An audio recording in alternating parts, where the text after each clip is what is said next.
Hello guys, my name is आशीर्वाद सैनी और मैं क्लास 12 के लिए फिजिक्स का कोर्स लेकर आया हूं जो कि हम कम से कम टाइम में कवर करने वाले हैं। विद इन 10 आवर्स के अंदर हम इसे कवर करेंगे और एनसीईआरटी रिड्यूस सिलेबस के हिसाब से हम इसे कवर करेंगे। आपके इंपॉर्टेंट डेरिवेशन भी कवर करेंगे, प्रीवियस ईयर्स के डेरिवेशंस भी, और प्रीवियस ईयर्स के हो सकता है न्यूमेरिकल भी हम क्या करें इसमें कवर करें। और एनसीईआरटी के आपको क्या करने पड़ेंगे, इसमें क्वेश्चंस करने पड़ेंगे, सॉल्व एग्जाम्पल करने पड़ेंगे और मेरे 2 से 3 बार आपको नोट्स रिवाइज करने पड़ेंगे और गारंटीड आपके 75 में से 65 मार्क्स आएंगे ही आएंगे। हम इस पूरे कोर्स को फर्स्ट यूनिट से लेके 14 यूनिट तक हम सारे का सारा विद इन 10 आवर्स के अंदर इसे पूरा करने वाले हैं। और जिस बच्चे ने अब तक कोर्स नहीं पढ़ा है या डर लग रहा है किसी को फिजिक्स से, या जो जेई मेन वाले बच्चे हैं, वो भी इसे क्या कर सकते हैं, रीड आउट कर सकते हैं और उनके भी अच्छे मार्क्स आ जाएंगे। सभी के सभी आपको नोट्स 1 to 14 यूनिट तक आपको डिस्क्रिप्शन लिंक में मिल जाएंगे और वहां से आप डाउनलोड कर लीजिए। इट डजेंट मैटर आपने अब तक पढ़ाई की है या नहीं की है, या किसी को फिजिक्स से डर लग रहा था, अभी भी उसके पास क्या है, टाइम है, थोड़ा सा अवेलेबल टाइम है। इसमें भी आप अगर रीड कर सकते हैं, नोट्स को 2-3 बार रिवाइज कर सकते हैं, एनसीईआरटी न्यूमेरिकल सॉल्व एग्जांपल्स कर सकते हैं, तो गारंटीड 65 मार्क्स आएंगे ही आएंगे। Let us start with unit 7। आज ऑल्टरनेटिंग करंट के बारे में पढ़ेंगे। ये भी ईएमआई का ही एक पार्ट। ऑल्टरनेटिंग करंट में क्या होता है, मैग्नीट्यूड चेंज होता है टाइम के रेस्पेक्ट में और डायरेक्शन रिवर्स होती है पीरियोडिकली। इसे हम क्या बोलते हैं, आपका ऑल्टरनेटिंग बोलते हैं। तो ऑल्टरनेटिंग करंट एक्चुअल में होता क्या है, alternating current whose magnitude changes with time and direction reverses periodically. Time के रेस्पेक्ट में मैग्नीट्यूड तो क्या होता रहेगा, चेंज होता रहेगा और डायरेक्शन रिवर्स होती रहेगी पीरियोडिकली। उसे बोला जाता है ऑल्टरनेटिंग करंट। इंस्टेंटेनियस वैल्यू अगर देखें ऑल्टरनेटिंग करंट की, I equals to I naught sine omega t या I equals to I naught cos omega t. आप साइन में भी रख सकते हैं या कॉस में भी रख सकते हैं, जिनकी फिगर या ग्राफ साइड में दिए हुए हैं। एक साइन का ग्राफ है और एक क्या है, कॉस का ग्राफ है। इसमें जो आई नॉट है वो क्या कहला जाता है, आपका करंट एम्पलीट्यूड या peak value of alternating current कहला जाती है। सिमिलरली हमारा जो ईएमएफ या वोल्टेज होता है उस magnitude changes with time and direction reverses periodically is known as alternating EMF. EMF में क्या होगा, मैग्नीट्यूड चेंज होता रहेगा और डायरेक्शन रिवर्स होती रहेगी पीरियोडिकली, तो वो हो जाएगा हमारा ऑल्टरनेटिंग ईएमएफ हो जाएगा। इसकी भी 2 वैल्यू ले सकते हैं, E equals to E naught sine omega t या E equals to E naught cos omega T.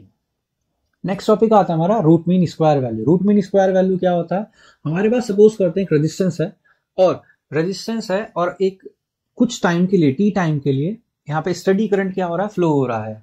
तो उस स्टडी करंट की वजह से रेजिस्टेंस के अक्रॉस टी टाइम में कुछ हीट जनरेट हुई होगी। अगर एसी करंट भी इस रेजिस्टेंस में इतने ही टाइम पीरियड में इतनी ही अमाउंट ऑफ हीट जनरेट करता है, तो वो वैल्यू हमारी क्या कहलाई जाती है, आरएमएस वैल्यू कहलाई जाती है। तो definition, it is the steady current which when pass through a resistance for a given time will produce same amount of heat as AC does in same resistance and in same time. Calculate कैसे करेंगे, हमें current की एक instantaneous value माननी पड़ेगी। हमने मानी है I equals to I naught sine omega t. Suppose current through R remains constant for small time dt। हम मान के चल रहे हैं जो करंट है आर के अक्रॉस वो स्मॉल टाइम dt के लिए क्या है, कांस्टेंट है। तो कांस्टेंट है तो small amount of work done कितना हो जाएगा, small amount of heat generate कितनी हो जाएगी, dh equals to I square R into t dt sorry. और ये फॉर्मूला कहां से आया, 10th क्लास में एक फॉर्मूला होता है H equals to I square R t, Joule's law of heating में पढ़ा था, वो फॉर्मूला हमने यूज किया है स्मॉल के लिए। तो यहाँ पे I की वैल्यू हमने क्या मानी थी, आई नॉट साइन ओमेगा टी, उसका स्क्वायर करेंगे और स्क्वायर करने के बाद हमारा ये टर्म बन जाएगी। अब टोटल अमाउंट ऑफ हीट निकालने के लिए हम क्या करेंगे, और टोटल अमाउंट ऑफ हीट किसके लिए निकालनी है, ओवर हाफ साइकिल या हाफ पीरियड के लिए, T/2 टाइम के लिए हमें निकालनी है। तो क्योंकि पूरी साइकिल के लिए क्या हो जाएगा, जीरो, एवरेज वैल्यू जीरो आती है, तो हम हाफ लाइफ के लिए लेके चलेंगे। तो हाफ लाइफ के लिए DH का इंटीग्रेशन हो जाएगा 0 to T/2 हो जाएगा I not square R sine square omega T. I not square हमारा बाहर आ जाएगा, साइन स्क्वायर ओमेगा टी का डायरेक्ट इंटीग्रेशन नहीं होता, तो इसे बेसिकली एक फॉर्मूले में ब्रेक करना पड़ेगा जो कि आता है 1 minus cos 2 omega t upon 2। 2 को हम बाहर लेके आ जाएंगे और 1 का dt के रेस्पेक्ट में जो इंटीग्रेशन होगा वो t आ जाएगा, और cos 2 ओमेगा टी का dt के रेस्पेक्ट में जो इंटीग्रेशन होगा वो आ जाएगा sin 2 omega t upon 2 omega. फिर हम यहाँ पे लिमिट पुट करेंगे। लिमिट पुट करने से पहले ओमेगा की वैल्यू पुट कर देते हैं। ओमेगा की वैल्यू कितनी होती है, 2 पाई बाई टी होती है। तो वैल्यू पुट करेंगे, स्मॉल टी की जगह पहले T/2 आ जाएगा, माइनस, फिर यहाँ पे वैल्यू पुट करेंगे T/2, फिर माइनस, फिर आपका t की जगह 0 आ जाएगा और माइनस माइनस प्लस हो गया आपका ये आ जाएगा। इसमें से ये जो वैल्यू आएगी साइन 4 पाई की वैल्यू क्या होती है, 0 होती है, तो ये भी 0 हो जाएगा और साइन 0 की वैल्यू भी 0, मतलब बाकी सारी टर्म 0 हो जाएंगी, केवल फर्स्ट टर्म बचेगी आपकी T/2। तो फॉर्मूला H का हो जाएगा H equals to I not square R t by 4। अगर हम ये मान के चलते हैं कि IRMS is the RMS value of alternating current, IRMS हमने RMS वैल्यू मान ली है ऑल्टरनेटिंग करंट की, तो हीट का डायरेक्ट फॉर्मूला क्या हो जाएगा, H इक्वल्स टू I2RT, और T कौन सा होगा, हाफ साइकिल के लिए जो T time period, same time लेना है दोनों के लिए, तो फॉर्मूला ये रहेगा। दोनों इक्वेशन को हम क्या करेंगे, इक्वेट करेंगे, और इक्वेट करने से हमारा R से R कैंसिल आउट हो जाएगा, कैपिटल T से कैपिटल T, और 2 से 4 कैंसिल आउट होकर 2 बचेगा, और IRMS की वैल्यू जो आ जाएगी अंडर रूट सॉल्व करके I0 अपॉन रूट 2, और रूट 2 की वैल्यू सॉल्व 1 अपॉन रूट 2 की वैल्यू सॉल्व करके आती है 0.707, ये हमारी IRMS। सिमिलरली अगर हमें EMF में RMS वैल्यू निकालनी है तो वो भी सेम आएगी E0 बाय रूट 2 या 0.707 ऑफ E0। IRMS को हम IV से भी डिनोट कर सकते हैं, या ERMS को हम EV से, मतलब कि virtual value of alternating current और वर्चुअल वैल्यू ऑफ EMF। ये टॉपिक हमारा यहाँ पे फिनिश हो जाता है। नेक्स्ट टॉपिक आता है हमारा AC थ्रू अ रजिस्टर। अगर हमारे पास एक रजिस्टर है जिसका रेजिस्टेंस क्या मान के चल रहा है, कैपिटल R मान के चल रहा है, और उसके अक्रॉस में हमने क्या लगाया हुआ है, एक EMF E लगाया हुआ है, और उसमें करंट पास हो रहा है। ये हमारा बेसिकली फर्स्ट वाला डायग्राम ये है। इसमें E हमारा क्या है, ऑल्टरनेटिंग EMF है, I हमारा करंट जनरेट हो रहा है इसकी वजह से, और R हमारा क्या है, रेजिस्टेंस है। तो इंस्टेंटेनियस वैल्यू ऑफ EMF जो होगी वो कितनी होगी, E equals to E0 sine omega T मान के चल रहे हैं। अब इस रेजिस्टेंस के अक्रॉस हम क्या निकाल सकते हैं, पोटेंशियल डिफरेंस निकाल सकते हैं। तो हमने लिखा है instantaneous EMF due to source is equals to instantaneous potential difference across resistance. तो इंस्टेंटेनियस EMF हमारा कितना था, कैपिटल E है, और पोटेंशियल डिफरेंस रेजिस्टेंस के अक्रॉस कितनी आ जाएगी, I इंटू R निकल के आ जाएगी। तो I की वैल्यू आ जाएगी E अपॉन R। E की वैल्यू हमने पहले इक्वेशन में कैलकुलेट लगाई, इंस्टेंटेनियस वैल्यू थी E equals to E0 sine omega t upon R, और यहाँ पे जो E0 अपॉन R है ये हमारा क्या हो जाएगा, peak value of alternating current हो जाएगी, जिसे हम I0 से डिनोट कर देंगे। तो I इक्वल्स टू हमारा क्या आ जाएगा, I0 साइन ओमेगा टी आ जाएगा। फर्स्ट इक्वेशन और सेकंड इक्वेशन में अगर हम देखें तो फर्स्ट इक्वेशन हमारी थी E equals to E0 sine omega T, और दूसरी इक्वेशन है I equals to I0 sine omega t. दोनों इक्वेशन से ये पता लगता है कि दोनों का जो फेज डिफरेंस है वो 0 आ रहा है, मतलब कि दोनों क्या है, सेम फेज में है। और सेम फेज में है तो हम यहाँ पे दो डायग्राम और बना सकते हैं। एक तो फेजर डायग्राम हो जाएगा जो कि दिखाया है, एक एक्स एक्सिस कोऑर्डिनेट फ्रेम लिया, एक्स एक्सिस वाई एक्सिस, और I और E दोनों क्या चल रहे हैं, सेम फेज में चल रहे हैं और विद एंगल ओमेगा टी। और दूसरा डायग्राम हमने ग्राफ बनाया है साइन वेव का, एक हमारा EMF के लिए है साइन वेव और दूसरी करंट के लिए हमारी क्या है, वेव है। नेक्स्ट टॉपिक हमारा इसमें आता है AC थ्रू एन इंडक्टर। अब हमारे पास इंडक्टर लिया है जिसका इंडक्टेंस हमारे पास कितना होगा, L होगा, और E हमारे पास क्या होगा, इसका EMF लगा दिया हमने, ऑल्टरनेटिंग EMF लगा दिया, और इंडक्टर का इंडक्टेंस कितना है, L है। करंट पास होगा, करंट पास होने से क्या जनरेट होगा, यहाँ पे इंड्यूस्ड EMF जनरेट होगा जो कि अपने ही सोर्स का अपोज कर रहा होगा, और उसका सोर्स कौन है, करंट। मतलब जो इंड्यूस्ड EMF जहाँ पे जनरेट होगा वो I का क्या कर रहा होगा, अपोज कर रहा होगा। तो बेसिकली हम सबसे पहले instantaneous value of alternating EMF मान के चलते हैं, जो हमारी वैल्यू कितनी है, E equals to E0 sine omega t. Instantaneous induced EMF produce across L के अक्रॉस कितना EMF जनरेट हुआ होगा, ये हम फॉर्मूला पहले पढ़ चुके हैं, E equals to minus L d I by d t. तो टोटल हमारे पास EMF कितना होगा, एक हमारे पास ये जो कि L के अक्रॉस हुआ था और जो हमने लगाया था ऑल्टरनेटिंग EMF, इन दोनों का एडिशन हमारे पास टोटल आ जाएगा, टोटल EMF सर्किट इतना आ जाएगा। अब इंडक्टर के पास कोई भी ऐसा सर्किट एलिमेंट नहीं है जिसके अक्रॉस हम पोटेंशियल डिफरेंस निकाल सकते हैं, तो इसका मतलब टोटल जो EMF हो जाएगी वो क्या हो जाएगी, 0 KVL के हिसाब से। E equals to minus L d I by d t equals to 0, तो E इक्वल्स टू क्या आ जाएगा, L d I by d t equals to 0, और डी की वैल्यू कैलकुलेट करके आ जाएगी E upon L into d t. E की वैल्यू हम पुट कर देंगे इंस्टेंटेनियस वैल्यू की E0 sine omega t by L into d t. इसे इंटीग्रेट करेंगे DI को, और राइट दोनों साइड इंटीग्रेशन करेंगे, तो DI पे भी इंटीग्रेशन और इधर भी इंटीग्रेशन आ जाएगा। DI का इंटीग्रेशन कितना हो जाएगा, I E0 अपॉन L हमारा बाहर आ गया था, और साइन का इंटीग्रेशन होता है minus cos omega t upon omega. Omega को हम बाहर लेके आ जाएंगे तो आ जाएगा minus E0 upon omega L cos omega T. Cos को हम किस में चेंज करेंगे, यहाँ पे साइन में, तो साइन में चेंज करेंगे, sine 90 minus of omega T आ जाएगा। फिर से यहाँ पे माइनस कॉमन लेंगे साइन से, तो कितना आ जाएगा, माइनस माइनस पॉजिटिव हो जाएगा, E0 अपॉन, और ओमेगा L को हमने क्या लिखा है यहाँ पे, XL। ये XL एक्चुअल में होता क्या है, इंडक्टिव रिएक्टेंस। जैसे कि रेजिस्टेंस होता है ऐसे इंडक्टर में रिएक्टेंस होता है जिसे हम XL से डिनोट करते हैं, और वैल्यू होती है इसकी ओमेगा L। तो हमारे पास रिलेशन आ जाता है E0 upon XL equals to E0 upon XL into sine omega t minus of pi by 2, और E0 अपॉन XL हमारा क्या काम होगा, peak value of alternating current हो जाएगी जिसे हम I0 से डिनोट करेंगे। तो हमारे पास दो इक्वेशन आ गई, एक हमारे पास करंट की इक्वेशन आती है और दूसरी इक्वेशन आती है इंस्टेंटेनियस EMF की। अगर दोनों इक्वेशन को अगर हम देखें तो पहले वाली जो इक्वेशन थी E equals to E0 sine omega t थी, और ये वाली जो इक्वेशन आई है I equals to I0 sine omega t minus pi by 2।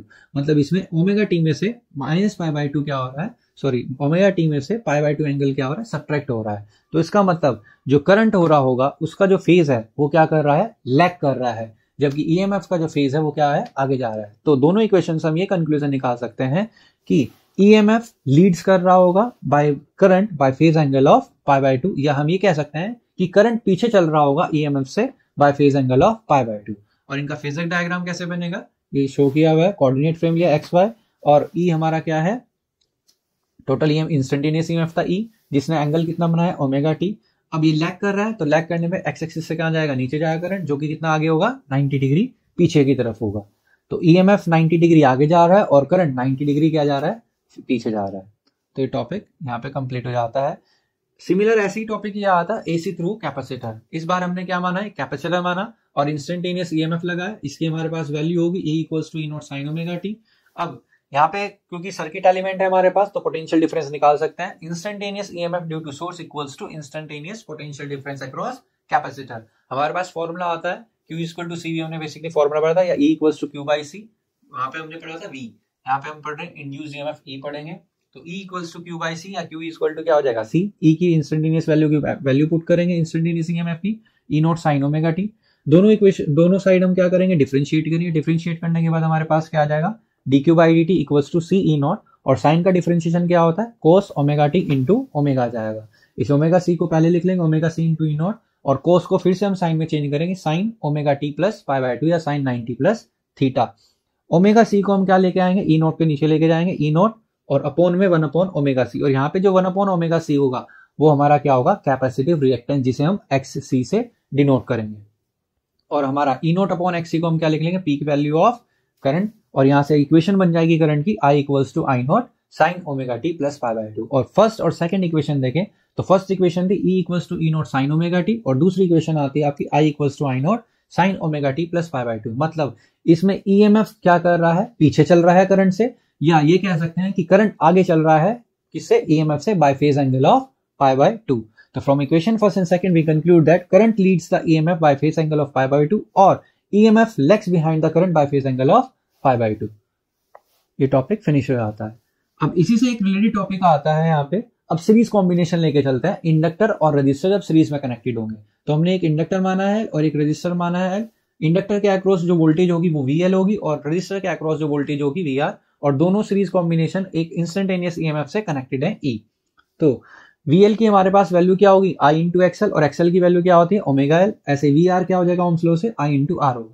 अगर हमें E, VL और VR में रिलेशन निकालना है तो हमें एक फेजर डायग्राम बनाना पड़ेगा। तो यहाँ पे एक फेजर डायग्राम बनाया गया है, जिसमें हमें पता होता है जो रेजिस्टेंस होता है उसमें करंट और ईएमएफ दोनों क्या होते हैं, सेम फेज में होते हैं। तो हमने एक्स एक्सिस पे इन दोनों को मान लिया है, करंट को भी और उसका ईएमएफ को भी, VR को। अब इंडक्टर में हमने एक अभी केस पढ़ा था कि जो ईएमएफ होता है इंडक्टर का, वो लीड्स करता है करंट से by phase angle of pi by 2। तो करंट हमने कौन से एक्सिस पे लिया है, एक्स एक्सिस पे। तो यहाँ पे जो ईएमएफ होगा इंडक्टर का वो कौन सी एक्सिस पे चला जाएगा, वाई एक्सिस पे। इनका जो रिजल्टेंट है दोनों का VL और VR का हमने क्या माना है E, और E ने एक्स एक्सिस साथ में कुछ फेज एंगल बनाया होगा, फाई बनाया होगा। तो हम एक ट्रायंगल कंसीडर करते हैं OAB। OAB ट्रायंगल में क्या आ जाएगा, हमारे पाइथागोरस थ्योरम लगाएंगे तो कितना आ जाएगा, OB square equals to OA square plus AB square. OA की वैल्यू हमारे पास कितनी है, VR, तो VR का स्क्वायर, और AB की वैल्यू हमारे कितनी है, VL है, तो VL का स्क्वायर, और OB की वैल्यू कितनी है E, तो E का स्क्वायर। इन दोनों की वैल्यू पुट करेंगे, VR की वैल्यू पुट करेंगे, VL की वैल्यू पुट करेंगे, इनमें से कॉमन लेंगे, कितना आ जाएगा, I स्क्वायर कॉमन आ जाएगा, और E की वैल्यू कितनी हो जाएगी आपकी, I under root of R square plus XL की वैल्यू पुट करके कितना आ जाएगा, ओमेगा L का स्क्वायर आ जाएगा। तो I की वैल्यू कितनी हो जाएगी, E upon under root of R square plus omega L का स्क्वायर, और जो E के नीचे जो अंडर रूट में पार्ट है ये हमारा क्या कहला जाएगा, यहाँ पे इम्पीडेंस कहला जाएगा। ऐसे जैसे रिएक्टेंस था, अब ये इम्पीडेंस, मतलब कि एक तरह से रेजिस्टेंस ही होते हैं हमारे ये भी। तो इंडक्टर हो गया या कैपेसिटर होगा तो वहां पे रेजिस्टेंस ना बोल के हम क्या बोल रहे थे, रिएक्टेंस बोल रहे थे, और कॉम्बिनेशन में हम क्या बोलेंगे, इम्पीडेंस बोलेंगे। तो I equals to E upon Z, जिसे Z को क्या बोलते हैं हम, इम्पीडेंस, और यहाँ पे Z की जो वैल्यू है LR कॉम्बिनेशन में, सीरीज कॉम्बिनेशन में, वो आती है under root R square plus omega L का होल स्क्वायर। डायरेक्शन के लिए हम tan फाई निकालेंगे, tan फाई कितना आ जाएगा यहाँ से, VL अपॉन VR। VL की वैल्यू होती है I इंटू XL, XL को हम ओमेगा लिख सकते हैं, VR I into R, I से I कैंसिल आउट हो जाएगा, और हमारा डायरेक्शन निकल के ये आ जाएगी।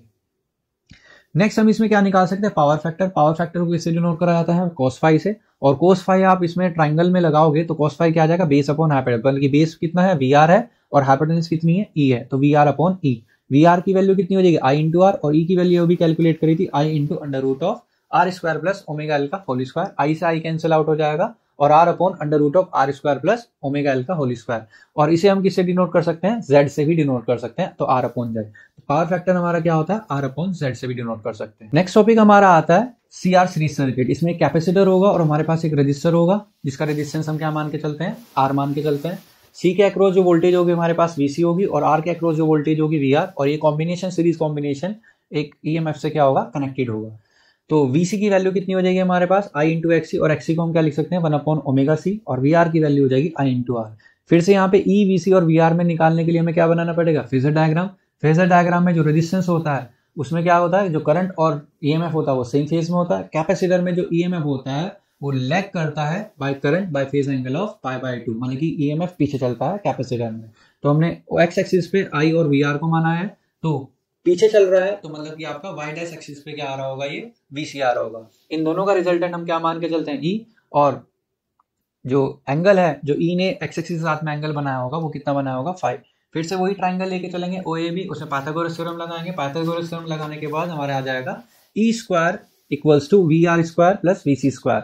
वी आर की वैल्यू पुट करेंगे, ऐसे वीसी की वैल्यू पुट करेंगे, आई स्क्वायर को कॉमन लेंगे और एक्सी को हम क्या लिख लेंगे यहाँ पे, ओमेगा सी का होल स्क्वायर लिख लेंगे।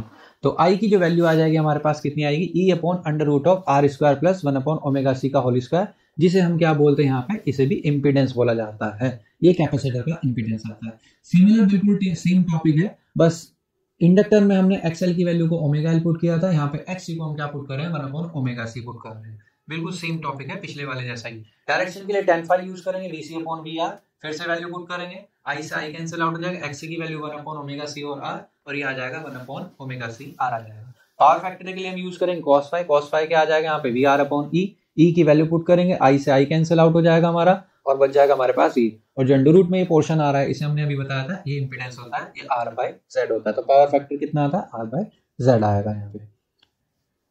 नेक्स्ट टॉपिक आता है एलसीआर सीरीज सर्किट। इसमें तीनों सीरीज में कनेक्टेड है, एलबी, सीबी और आरबी, मतलब कि इंडक्टर, कैपेसिटर और रेजिस्टर, तीनों के तीनों क्या है, सीरीज में। वोल्टेज इनके अक्रॉस मान लेते हैं वीएल, वीसी और वीआर, और पूरे कॉम्बिनेशन के अक्रॉस जो हमारा ईएमएफ है वो ई है। तो वीएल की जो वैल्यू हो जाएगी आई इंटू एक्सएल हो जाएगी, और एक्सएल की वैल्यू ओमेगा एल, वीसी की वैल्यू कितनी हो जाएगी, आई इंटू एक्सी, और वीआर की वैल्यू कितनी हो जाएगी, आई इंटू आर। इन तीनों में हमें रिलेशन निकालना है, ई, वीएल, वीसी और वीआर में अगर रिलेशन निकालना है तो उसके लिए भी क्या बनेगा, फेजर डायग्राम बनेगा। तो एक्स एक्सिस पे तो हमने क्या माना है, करंट और रेजिस्टेंस माने, क्योंकि दोनों क्या है, सेम फेज में। इंडक्टर हमारा क्या करता है, करंट से लीड करता है, तो वो कौन से एक्सिस पे आ जाएगा, ओ वाई पे आ जाएगा। और कैपेसिटर का जो ईएमएफ होता है वो करंट से क्या करता है, लैग करता है, तो वो ओ वाई डैश पे आ जाएगा। अब हमें पता है कि जो वीएल है वो एक्सीड कर रहा है किससे, वीसी से। जो ईएमएफ है इंडक्टर का वो लीड करता है, जबकि जो कैपेसिटर का ईएमएफ होता है वो क्या करता है, लैग करता है। तो इनका जो रिजल्टेंट आएगा वो कितना आ जाएगा, वीएल माइनस वीसी, और डायरेक्शन क्या होगी, जिस तरफ वीएल होगा, मतलब कि जिस तरफ आपका ईएमएफ ज्यादा होगा, जो कि ओ वाई डायरेक्शन है। तो वीएल माइनस वीसी आपका क्या आ जाएगा, रिजल्टेंट आ जाएगा यहाँ पे। अब VL माइनस VC और VR का जो रिजल्टेंट है वो हम क्या मान के चल रहे हैं, E मान के चल रहे हैं, जिसने फेज एंगल कितना बनाया है, फाई बनाया है। अब ये ट्रायंगल मान के चलेंगे OAB, इसमें पाइथागोरस थ्योरम लगाएंगे। पाइथागोरस थ्योरम लगाने के बाद इनकी वैल्यू पुट करेंगे और वैल्यू कुछ इस तरह से आएगी, E square equals to VR square plus VL minus VC का होल स्क्वायर। अब इनकी वैल्यू पुट करेंगे और वैल्यू पुट करने के बाद इसमें से कॉमन लिया जाएगा। कॉमन लेने के बाद हमारा रिलेशन बैठेगा कुछ इस तरह से, I स्क्वायर कॉमन आ जाएगा और ब्रैकेट में R square plus omega L minus 1 upon omega C का होल स्क्वायर। अब यहाँ से I की वैल्यू निकालेंगे तो कितनी आ जाएगी, E upon under root of R square plus omega L minus 1 upon omega C का स्क्वायर। और जो ये वैल्यू आई है यही हमारा क्या कहला जा रहा है, सीरीज एलसीआर सर्किट का इंपीडेंस कहला जाता है, जिसे हम Z से डिनोट करेंगे। डायरेक्शन के लिए हम फिर से tan फाई निकालेंगे। tan फाई यहाँ पे क्या हो जाएगा, VL minus VC upon R, इनकी वैल्यू पुट करेंगे और सॉल्व करके हमारा आ जाएगा omega L minus 1 upon omega C upon R आ जाएगा। ये हमारा डायरेक्शन आ जाएगी। और पावर फैक्टर के लिए हम क्या निकालेंगे, cos फाई। cos फाई यहाँ पे क्या हो जाएगा, VR अपॉन E, दोनों की वैल्यू पुट करेंगे, I से I कैंसिल आउट हो जाएगा और फिर से दोबारा से आ जाएगा R बाय Z आ जाएगा। और Z सब केसेस में अलग, LR में अलग आता है, CR में अलग आएगा और LCR सीरीज सर्किट में अलग आएगा Z की value. Next topic LCR series circuit से ही रिलेट करता है, जिसे हम क्या बोलते हैं, रेजोनेंस बोलते हैं। अब रेजोनेंस होता क्या है, जो RMS वैल्यू होती है करंट की वो मेनली किस पे डिपेंड करती है, एंगुलर फ्रीक्वेंसी पे डिपेंड करती है। और XL की वैल्यू को हम क्या लिखते हैं, ओमेगा एल, और XC की वैल्यू को हम क्या लिखते हैं, ओमेगा सी।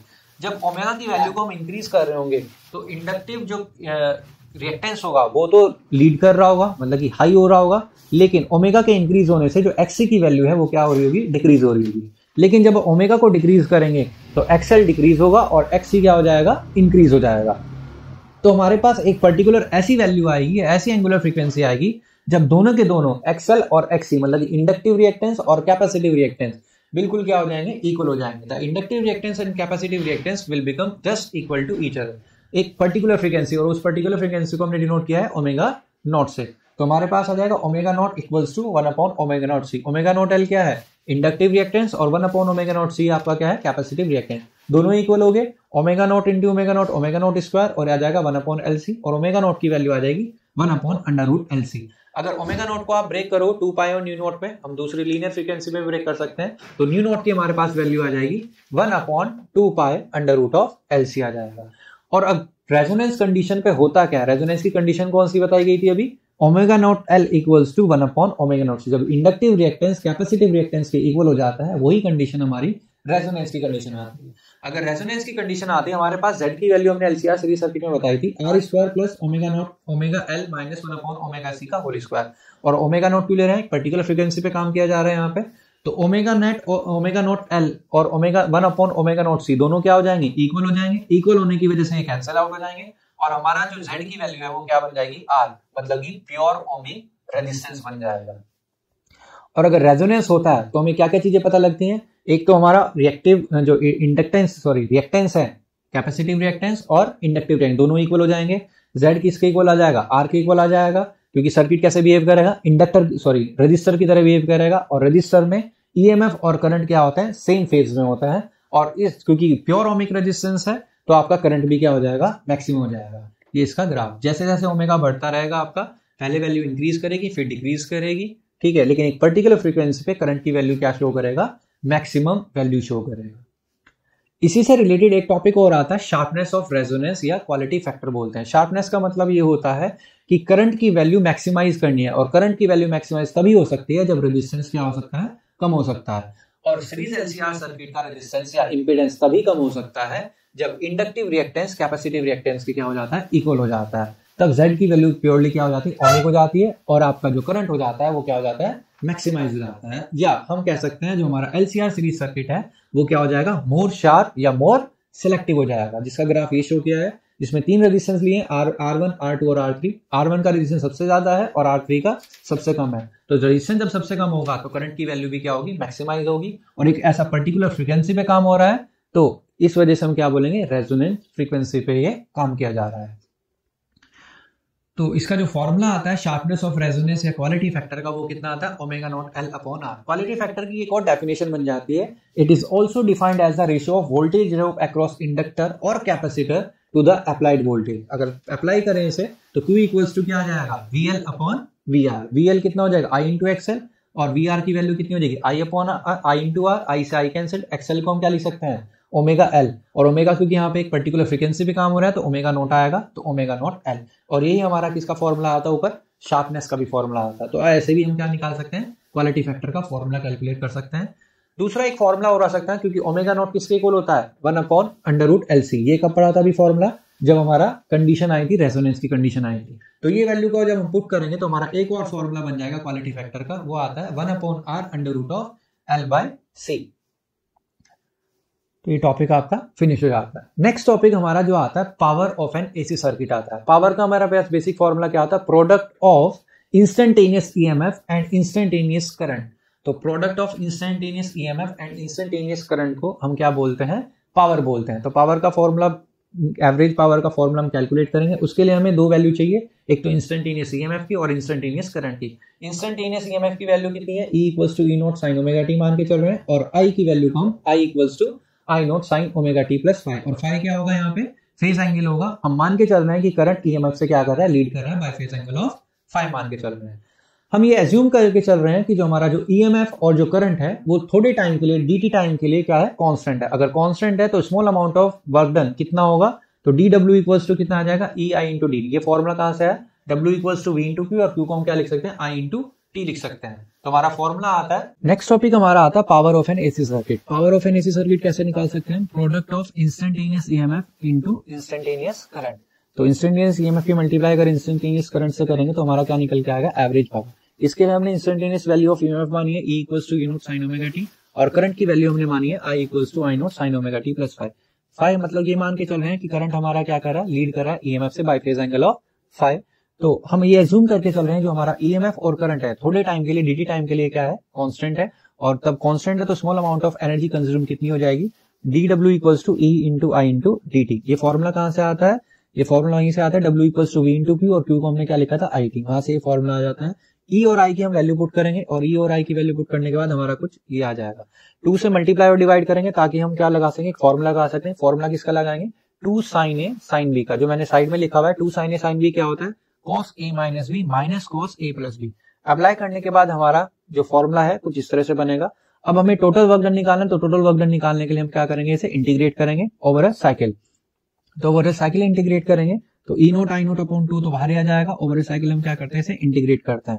तो cos फाई तो हमारा बाहर आ जाएगा, और 1 इंटू dt का जो इंटीग्रेशन होगा वो क्या हो जाएगा, t, और फिर cos 2 ओमेगा t फाई का जब इंटीग्रेशन होगा तो क्या आ जाएगा, sin 2 omega t plus 5 upon 2 omega, और 0 टू t हमें इसकी क्या करनी है, लिमिट पुट करनी है। तो cos फाई तो बाहर, t की लिमिट पुट करेंगे तो t माइनस 0। जब दूसरे वाले सेक्शन में हम इसमें साइन वाले में लिमिट पुट करेंगे तो ओमेगा की वैल्यू को हमें क्या पुट करना है, 2 पाई अपॉन t पुट करना है। तो t से t कैंसिल आउट हो जाएगा, और अब देखो यहाँ पे क्या बच रहा है, ये साइन 4 पाई प्लस 5 बच रहा है, और साइन 4 पाई प्लस 5 की जो वैल्यू होती है वो किसके इक्वल होती है, साइन 5 के इक्वल होती है। तो यहाँ पे सॉल्व करके साइन 5 अपॉन 2 ओमेगा, और नेक्स्ट जब 0 पुट करेंगे तब भी क्या आ जाएगा हमारे पास, minus sine 5 upon 2 omega. Bracket open करते ही ये वैल्यू क्या हो जाएगी, एक नेगेटिव हो जाएगी, एक पॉजिटिव हो जाएगी, जिससे एक दोनों कैंसिल आउट हो जाएंगे, और हमारा जो रिलेशन बचेगा एक्जैक्टली वो बचेगा E note I note by 2 into T cos 5। t को हम क्या लेकर जाएंगे, वर्क डन के नीचे लेकर चले जाएंगे, और 2 को हम ब्रेक कर लेंगे √2 और √2 में। तो वर्क डन अपॉन टाइम हमारा क्या होता है, एवरेज पावर होता है। E नोट अपॉन 2 हमारी क्या होती है, RMS वैल्यू होती है EMF की, और I नोट अपॉन 2 हमारी क्या होती है, करंट की वैल्यू होती है RMS में, और cos 5 हमारा क्या होता है, पावर फैक्टर होता है। तो एवरेज पावर का हमारे पास फॉर्मूला बन जाता है ERMS into IRMS into cos 5। ERMS into IRMS को हम क्या बोलते हैं, एपरेंट पावर, और cos 5 हमारे पास क्या होता है, पावर फैक्टर होता है। तो एवरेज पावर का एक फॉर्मूला ये भी बन सकता है, apparent power into power factor. अब इसमें केसेस बनते हैं, अगर हम ये फॉर्मूला लेके चलें एवरेज पावर का, तो अगर हमारे पास केवल रजिस्टर हो तो रेजिस्टेंस में फाई की वैल्यू क्या होती है, हमारे पास 0 होती है। इंडक्टर में फाई की वैल्यू हमारे पास क्या होती है, 90 होती है। तो एवरेज पावर सोल्व करते ही हमारी 0 आ जाएगी। तो कैपेसिटर में भी फाई की वैल्यू क्या होगी, 90 होगी, क्योंकि कोई लीड ईएमएफ या तो लीड कर रहा होगा या लैग कर रहा होगा, तो वहां से फेज एंगल कितना आएगा, 90 आएगा। तो 90 रखते ही हमारा जो एवरेज पावर इंडक्टर और कैपेसिटर के लिए होती है वो क्या होती है, 0 होती है। और एलसीआर सीरीज सर्किट के लिए हमारे पास Z की वैल्यू cos फाई की वैल्यू हमने कैलकुलेट करी थी, वो कितनी थी, R upon under root of R square plus omega L minus 1 upon omega C का होल स्क्वायर। ये टॉपिक आपका फिनिश हो जाता है। नेक्स्ट टॉपिक हमारा आता है ट्रांसफॉर्मर। ट्रांसफॉर्मर होता एक्चुअली क्या है, ट्रांसफॉर्मर वो डिवाइस होता है जो कन्वर्ट करता है low voltage at high current को high voltage at low current में, या vice versa. Low voltage at high current को इसमें कन्वर्ट करेगा, high voltage at low current में कन्वर्ट करेगा, और इसका अपोजिट भी होगा। प्रिंसिपल किस प्रिंसिपल पे काम करता है, म्यूचुअल इंडक्शन के प्रिंसिपल पे काम करता है। और कंस्ट्रक्शन में क्या होता है, हमारे पास 2 कॉइल होती हैं, एक प्राइमरी कॉइल होती है, एक सेकेंडरी कॉइल होती है, जो कि एक सॉफ्ट आयरन कोर पर वाउंड होती है। और एसी इनपुट हम प्राइमरी कॉइल में अप्लाई करते हैं, और आउटपुट कहां पे लेते हैं, हम सेकेंडरी कॉइल में लेते हैं। और एडी करंट को मिनिमाइज करने के लिए हम इसे क्या करते हैं, सॉफ्ट आयरन कोर को लैमिनेट भी करते हैं। 2 तरह के ट्रांसफॉर्मर हमारे पास होते हैं, एक स्टेप अप ट्रांसफॉर्मर होता है, और एक हमारे पास क्या होता है, स्टेप डाउन ट्रांसफॉर्मर होता है। स्टेप अप ट्रांसफॉर्मर जो होता है उसमें नंबर ऑफ सेकेंडरी टर्न्स ज्यादा होते हैं नंबर ऑफ प्राइमरी टर्न्स से। एनएस और एनपी मैंने शो किया, number of turns in secondary coil, और एनपी क्या होता है, number of turns in primary coil. तो स्टेप अप ट्रांसफॉर्मर में सेकेंडरी कॉइल में ज्यादा टर्न होंगे और प्राइमरी कॉइल में कम टर्न होंगे। और सेकेंडरी कॉइल जो होगी वो थिन वायर से बनेगी, और जो प्राइमरी कॉइल होगी वो थिक वायर से बनेगी। तो प्राइमरी कॉइल यहाँ पे थिक वायर से बन रही है, और सेकेंडरी कॉइल किससे बन रही है, थिन वायर से बन रही है। तो ये कन्वर्ट किसको करता है, it convert low voltage at high current to high voltage at low current को। ये थिन और थिक की वजह से क्या होता है, एरिया बढ़ रहा है या कम हो रहा है, जिसकी वजह से करंट क्या हो रहा है, डिक्रीज या इंक्रीज हो रहा है। नेक्स्ट आता है आपका step down transformer. Step down transformer में क्या होता है, आपका प्राइमरी कॉइल में ज्यादा टर्न्स होते हैं और सेकेंडरी कॉइल में कम टर्न्स होते हैं। और यहाँ पे आपकी जो वायर होती है, प्राइमरी कॉइल किससे बनी होती है, थिन से बनी हुई होती है, और सेकेंडरी कॉइल थिक वायर से बनी हुई होती है। और ये कन्वर्ट क्या करता है, high voltage at low current को low voltage at high current में क्या करेगा, कन्वर्ट करेगा। इसकी थ्योरी क्या आती है, When alternating EMF is applied across primary coil, input voltage keep on changing. Primary coil पे हमने जब AC अप्लाई करी तो इनपुट वोल्टेज की वजह से क्या होगा, इनपुट वोल्टेज चेंज होना शुरू होगी, जिसकी वजह से magnetic flux change link up हो जाएगा किसमें, सेकेंडरी कॉइल में। और मैग्नेटिक फ्लक्स के लिंक होते ही यहाँ पे क्या जनरेट हो सकता है, इंड्यूस्ड EMF जनरेट होगा। वही हमें कैलकुलेट करना है इसमें।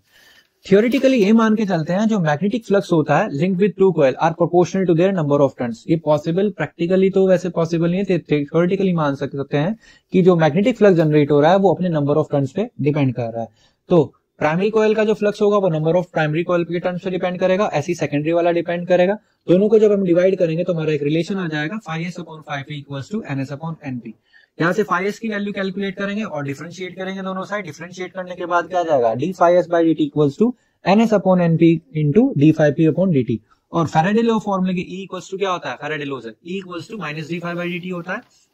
तो उससे आ जाएगा -es और ये आ जाएगा आपका माइनस ऑफ EP। और जो यहाँ पे ns/np का जो रेशियो होता है उसे बोला जाता है ट्रांसफॉर्मेशन रेशियो, या K से भी हम क्या कर सकते हैं, उसे डिनोट कर सकते हैं।